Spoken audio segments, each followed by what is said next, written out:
নমস্কাৰ মৰমৰ ছাত্ৰ ছাত্ৰীসকল এডুকেশ্যনেল আসাম চেনেলটোলৈ স্বাগতম জনাইছোঁ।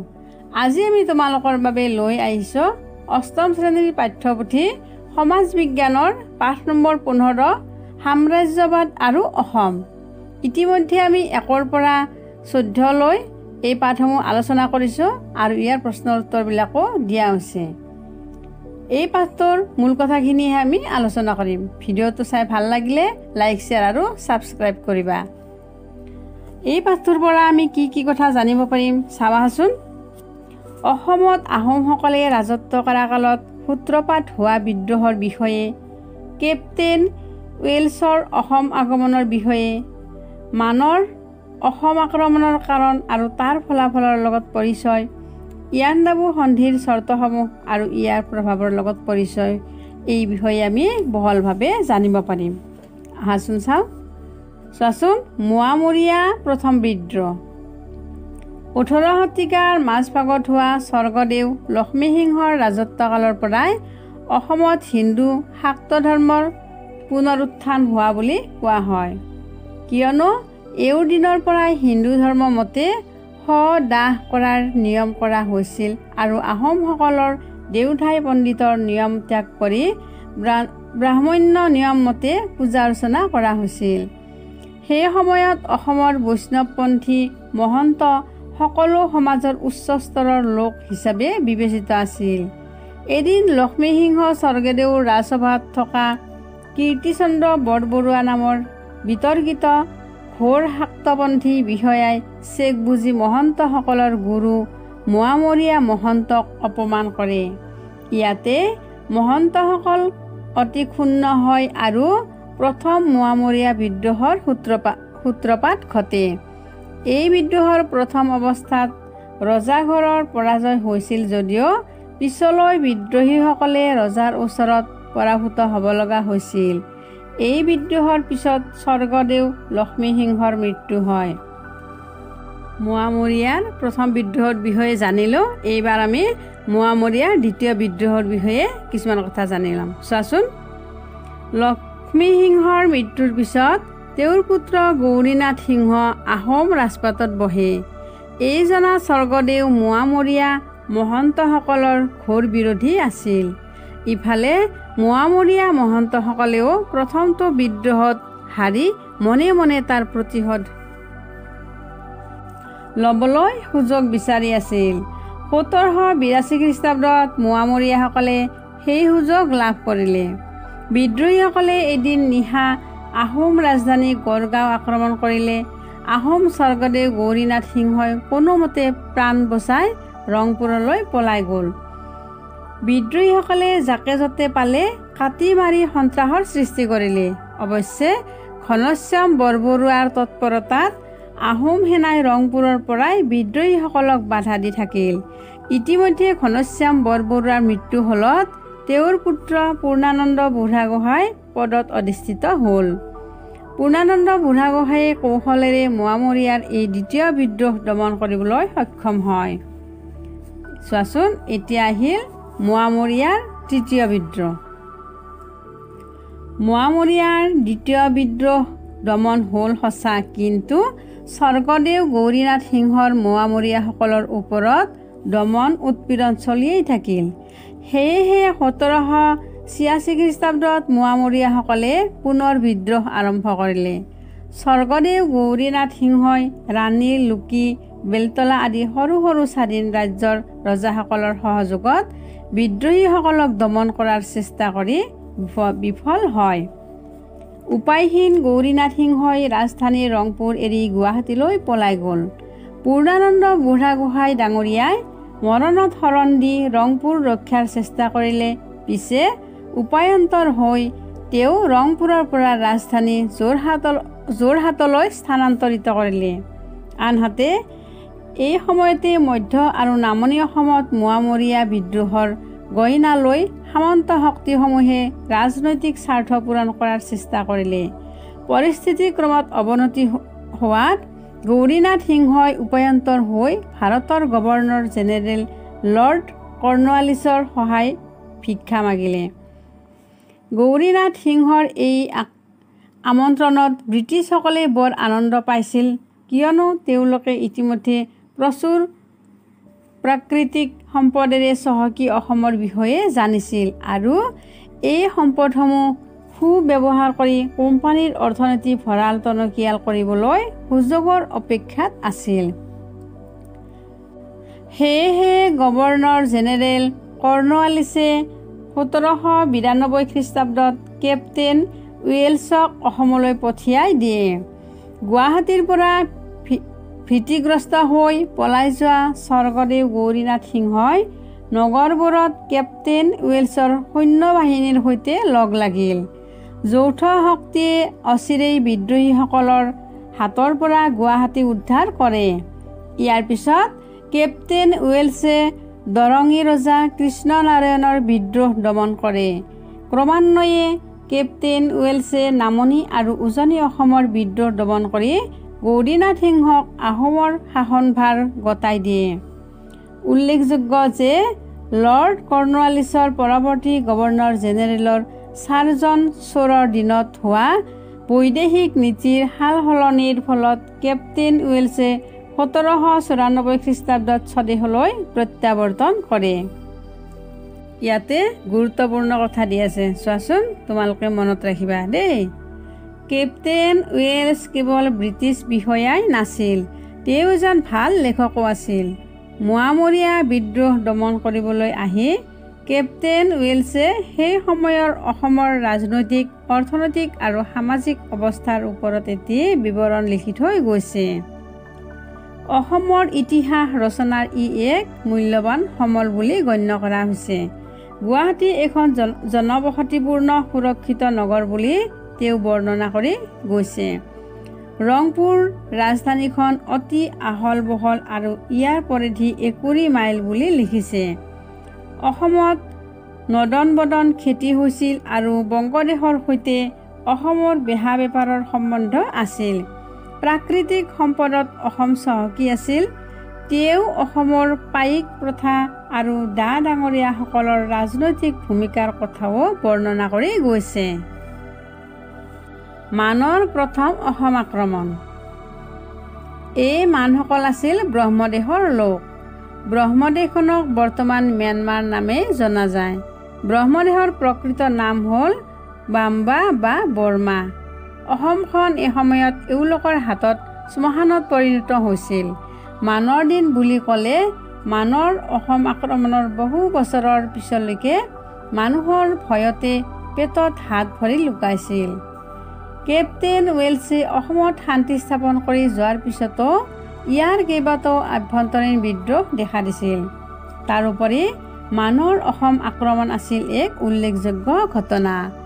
মানৰ অসম আক্ৰমণৰ মূলতে আছিল আহোমৰ উচ্চপদস্থ বিষয়া বদন চন্দ্ৰ বৰফুকন আৰু পূৰ্ণানন্দ বৰগোহাঁইৰ মাজৰ ক্ষমতাৰ দ্বন্দ্ব। এই সময়ত আহোম ৰাজপাটত বহিছিল কোমল বয়সীয়া চন্দ্ৰকান্ত সিংহ। চন্দ্ৰকান্ত সিংহৰ ৰাজপাটত বহিছিল যদিও প্ৰকৃত শাসনভাৰ পূৰ্ণানন্দ বুঢ়াগোহাঁইৰ হাতত আছিল। অন্যহাতেদি বদন চন্দ্ৰ বৰফুকন আছিল বৰ ক্ষমতালোভী ব্যক্তি। তেওঁ আনকি পূৰ্ণানন্দ বুঢ়াগোহাঁইক হত্যা কৰাৰ ষড়যন্ত্ৰও ৰচনা কৰিছিল। বুঢ়াগোহাঁইয়ে বদন চন্দ্ৰ বৰফুকনৰ এনেবোৰ কাৰ্যকলাপত অসন্তুষ্ট হৈ তেওঁক ধৰি আনিবলৈ পৰ্বতীয়া বৰফুকনক পঠিয়াইছিল। বদন চন্দ্ৰ বৰফুকনে আগতীয়াকৈ এই বাতৰি পাই কলিকতালৈ পলাই যায়। কলিকতাত উপস্থিত হৈ তেওঁ বুঢ়াগোহাঁইৰ বিৰুদ্ধে ইষ্ট ইণ্ডিয়া কোম্পানীৰ সহায় বিচাৰিলে, কিন্তু কোম্পানীয়ে সহায় কৰিবলৈ অমান্তি হোৱাত বদন চন্দ্ৰ বৰফুকন ব্ৰহ্মদেশত উপস্থিত হয়। বদন চন্দ্ৰ বৰফুকনে অসমত ক্ষমতাৰ অপপ্ৰয়োগ হোৱা বুলি ব্ৰহ্মদেশৰ ৰজা বড়োপায়াৰ সহায় বিচৰাত মানসকলে প্ৰথমবাৰ অসম আক্ৰমণ কৰে। মানৰ আক্ৰমণৰ সময়তে পূৰ্ণানন্দ বুঢ়াগোহাঁইৰ মৃত্যু হোৱাত তেওঁৰ পুত্ৰ ৰুচিনাথে বুঢ়াগোহাঁইৰ বাব লয়। ৰুচিনাথে সসৈন্যে মানুহসকলৰ পাৰ্যমানে বাধা দিছিল যদিও অৱশেষত পৰাজয় বৰণ কৰি গুৱাহাটীলৈ পলাই যায়।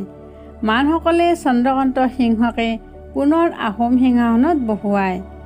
ৰুচিনাথৰ ঠাইত বদনচন্দ্ৰ বৰফুকনক বুঢ়াগোহাঁইৰ পদবীত অধিষ্ঠিত কৰি অজস্ৰ ধন সম্পত্তি লৈ মানসকল নিজ দেশলৈ উভতি যায়।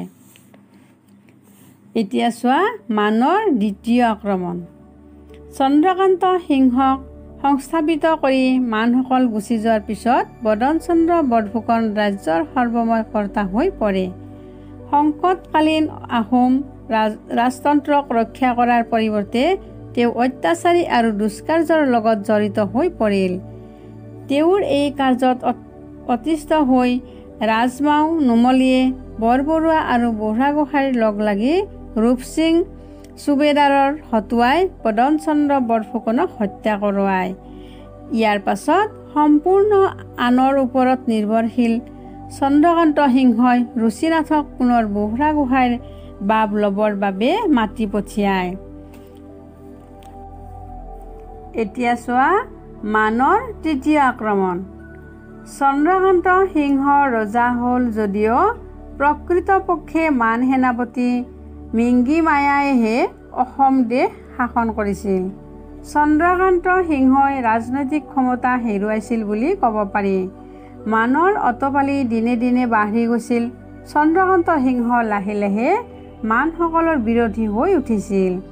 এনে সময়তে অসমত থকা মান সেনাপতি ব্ৰহ্মদেশলৈ উভতি যাওঁতে চন্দ্ৰকান্ত সিংহই মানসকল যাতে পুনৰ ঘূৰি আহিব নোৱাৰে তাৰ বাবে মান অসমলৈ অহা পথটো বন্ধ কৰাৰ যোজা কৰোঁতেই মানৰ নতুন ৰজা বাগ্গীদৱাই সৈন্য সামন্তেৰে আহি তৃতীয়বাৰ আহোম ৰাজ্য আক্ৰমণ কৰি অসমীয়া সৈন্যক পৰাজিত কৰিছিল।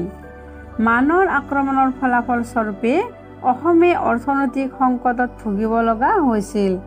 চন্দ্ৰকান্ত সিংহক ৰংপুৰত বন্দী কৰি থৈছিল আৰু অসমৰ প্ৰায়বোৰ ঠায়েই তেওঁলোকৰ দখললৈ গৈছিল। ইয়াতে গুৰুত্বপূৰ্ণ কথা দি আছে, তোমালোকে মনত ৰাখিবা দেই। চোৱাচোন 1817 চন আৰু 1819 আৰু 1821 খ্ৰীষ্টাব্দত যথাক্ৰমে মানৰ প্ৰথম, দ্বিতীয় আৰু তৃতীয় অসম আক্ৰমণ সংঘটিত হৈছিল। আমাৰ দেশৰ দক্ষিণ পূব কোণত পাটকাই পৰ্বতৰ শাৰী আছে। এই পৰ্বতৰ উত্তৰে আমাৰ অসম দেশ আৰু দক্ষিণে ব্ৰহ্মদেশ। এই পাটকাই পৰ্বত পাৰ হৈ মানসকল অসমত প্ৰৱেশ কৰিছিল। কেপ্টেইন উইলছৰ সহায়তে অসমে পোনপ্ৰথমবাৰৰ বাবে অসমত ইংৰাজৰ আৰ্হিত সৈন্য বাহিনী গঠন কৰিবলৈ শিকিছিল। কেপ্টেইন উইলছ অসমৰ পৰা ঘূৰি যোৱাৰ পাছত ব্ৰিটিছ ইষ্ট ইণ্ডিয়া কোম্পানীয়ে অসম তথা উত্তৰ পূব ভাৰতৰ ৰাজনীতিত প্ৰৱেশ কৰাত বিশেষ গুৰুত্ব দিয়া নাছিল। কিন্তু মানসকলে কোম্পানীৰ অধিকৃত অঞ্চলত কৰা হস্তক্ষেপে পুনৰ কোম্পানীৰ চৰকাৰক উত্তৰ পূব ভাৰতৰ ৰাজনীতিত হস্তক্ষেপ কৰাৰ বাবে বাধ্য কৰালে। অসমৰ ৰাজনীতিত প্ৰত্যক্ষ হস্তক্ষেপৰ পিছত মানসকলে মণিপুৰ আৰু কাছাৰৰ ৰাজনীতিতো সোমাই পৰে। ইমান দিনে কোম্পানী চৰকাৰে আনৰ ৰাজ্যৰ আভ্যন্তৰীণ বিষয়ত হস্তক্ষেপ নকৰা নীতিকে অনুসৰণ কৰি আছিল। কিন্তু মানৰ দৰে সম্প্ৰসাৰণবাদী শক্তি এটাৰ হস্তক্ষেপৰ বাবে কোম্পানী চৰকাৰে স্থিতি সলনি কৰিবলৈ বাধ্য হ'ল। উল্লেখযোগ্য যে মান ৰাজ্যৰ অন্তৰ্ভুক্ত আৰাকানৰ পৰা পলায়ন কৰা বহুতো লোক তথা ক্ষমতাচ্যুত আহোম ৰজা চন্দ্ৰকান্ত আৰু পূৰ্ণানন্দ সিংহক কোম্পানী চৰকাৰে আশ্ৰয় দিয়াৰ বাবে মান ৰজা কোম্পানীৰ প্ৰতি বিতুষ্ট হৈছিল। ঠিক সেইদৰে অসম দখল কৰাৰ পাছত মান সেনাই কোম্পানীৰ অধীনস্থ গোৱালপাৰা, চট্টগ্ৰাম, চিলেট আদিত সোমাই মানুহ মাৰি লুটপাট কৰিবলৈ ধৰিলে। ফলত পূব ভাৰতৰ ইংৰাজ প্ৰতিনিধি ডেভিড স্কটৰ পৰামৰ্শ মতে 1824 খ্ৰীষ্টাব্দত তৎকালীন গভৰ্ণৰ জেনেৰেল লৰ্ড আৰ্মাহাৰ্ষ্টে ব্ৰহ্মদেশৰ বিৰুদ্ধে যুদ্ধ ঘোষণা কৰিলে। যুদ্ধত মানসকল ইংৰাজ বাহিনীৰ হাতত পৰাস্ত হয়। 1826 খ্ৰীষ্টাব্দৰ 24 ফেব্ৰুৱাৰীত দুই পক্ষৰ মাজত ইয়াণ্ডুবু এখন চুক্তি স্বাক্ষৰিত হয়। এয়াই ইতিহাস প্ৰসিদ্ধ ইয়াণ্ডুবুৰ সন্ধি। ইয়াত এইখিনি গুৰুত্বপূৰ্ণ কথা চোৱাচোন। আভা হ'ল কেন্দ্ৰীয় ব্ৰহ্মদেশৰ ৰাজধানী। আভাৰ বৰ্তমান নাম হ'ল ইনোৱা। ইয়াণ্ডাবু ঠাইখন হ'ল আভাৰ পৰা 80 কিলোমিটাৰ নিলগত। ব্ৰহ্মদেশত ইংৰাজ সৈন্য দলৰ সেনাপতি আছিল ছাৰ আৰ্চিবেল কেম্বল চাহাব। তেওঁ সমুদ্ৰেৰে ব্ৰহ্মদেশলৈ যাত্ৰা কৰিছিল। আভাৰ ৰজা পগিডোবাই ইংৰাজসকলে সাগৰৰ পথেৰে তেওঁৰ ৰাজ্য আক্ৰমণ কৰিব পাৰে বুলি কল্পনাই কৰিব পৰা নাছিল।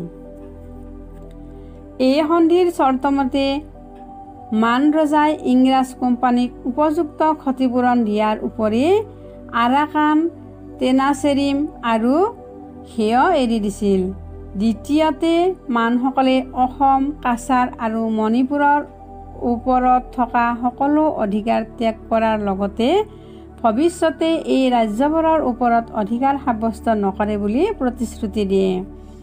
সেয়েহে ইয়াণ্ডুবু সন্ধিৰ ফলত 1826 খ্ৰীষ্টাব্দৰ পৰা সাম্ৰাজ্যবাদী ইংৰাজসকলে অসমৰ শাসনভাৰ তেওঁলোকৰ দখললৈ আনিছিল। প্ৰথম অৱস্থাত তেওঁলোকে গোটেই অসমখন নিজৰ দখললৈ নানি পূবফালে থকা মটক, মডান, খামতি আৰু চিংফৌ ৰজাক তেওঁলোকৰ ৰাজ্য শাসন কৰিবলৈ দি ব্ৰহ্মপুত্ৰ উপত্যকাৰ বাকী অংশ পৰ্যায়ক্ৰমে নিজৰ অধীনলৈ আনিছিল। এইদৰে 1826 খ্ৰীষ্টাব্দৰ পৰা 1947 খ্ৰীষ্টাব্দৰ 15 আগষ্টলৈ অসম দেশ ইংৰাজৰ অধীনত আছিল। এই সময়ছোৱাত অসম সামাজিক আৰু অৰ্থনৈতিকভাৱে যথেষ্ট ক্ষতিৰ সন্মুখীন হৈছিল। ইয়াতে গুৰুত্বপূৰ্ণ কথা আছে, এইখিনি তোমালোকে ভালদৰে পঢ়ি ল'বা দেই। আৰু ইয়াৰ প্ৰশ্ন উত্তৰবিলাক লাগিলে কমেণ্ট কৰিবা। এই ভিডিঅ'টো চোৱাৰ বাবে ধন্যবাদ। ভিডিঅ'টো ভাল লাগিলে লাইক আৰু কমেণ্ট কৰিবা। এনেধৰণৰ ভিডিঅ' পাবৰ বাবে ছাবস্ক্ৰাইব কৰিবা আৰু বন্ধু বান্ধৱীৰ লগত শ্বেয়াৰ কৰিবা। ধন্যবাদ।